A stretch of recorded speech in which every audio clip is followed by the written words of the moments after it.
High biryani, কেমন আছেন সবাই? আশা করি হয়তো সবাই আছেন। তো গাইস, আমার নতুন কোনো মেনু ব্লগে আপনাদেরকে সবাই স্বাগতম। তো গাইস, আজকে আপনাদেরকে দেখাবো আমাদের দক্ষিণাঞ্চলে কিভাবে বেগুন চাষ করা হয়। এখন কিন্তু বেগুন অনেক ছোট রয়েছে, তো এখনো অনেক বেগুনে কিন্তু আরো ফকল আছে। ফিরা কিন্তু 1.5 বছরের মতন। তো নতুন গাছে বেগুন একটু বেশি হয়, কারণ পুরন গাছে ফলন কিন্তু কম হয়, আর নতুন গাছে ফলন কিন্তু বেশি হয়।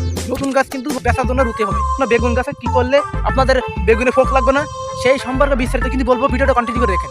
তো গাইস, বেগুন গাছের যত্ন করার আগে দেখতে হবে আমাদের এই বেগুন গাছে এই যে ফোক লাগছে, এই ফোক যেন না লাগে সেভাবে আমাদের নির্দিষ্ট অনুযায়ী আমাদের কিন্তু সপ্তাহে একদিন করে বীজ দিতে হবে।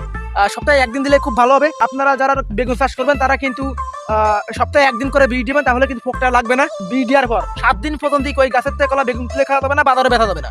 আর আপনারা যদি বেচতে চান তাহলে 7 দিন পর বেচবেন। বেগুন গাছে 12 না ফোক কিন্তু এই ফাতার কারণ হয়। এই যে শুকনো যে মরা পাতা, এই পাতাগুলো আপনারা সপ্তাহে 1 থেকে 2 দিন কিন্তু আপনারা ফেলাই দেবেন। তাহলে এই পাতাতে গাছের গোড়া না থাকে, তাহলে কিন্তু বেগুনে ফোক লাগতে পারবে না।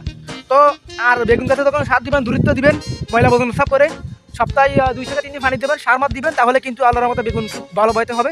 যদি ভিডিওটা ভালো লাগে ফটাফট লাইক কমেন্ট শেয়ার ও সাবস্ক্রাইব করুন। নেক্সট কোনো মেনি ব্লগে দেখাচ্ছে এম শিক্ষানো ব্লগ হতে চ্যানেলটি সাবস্ক্রাইব করতে পারেন। ধন্যবাদ সবাইকে।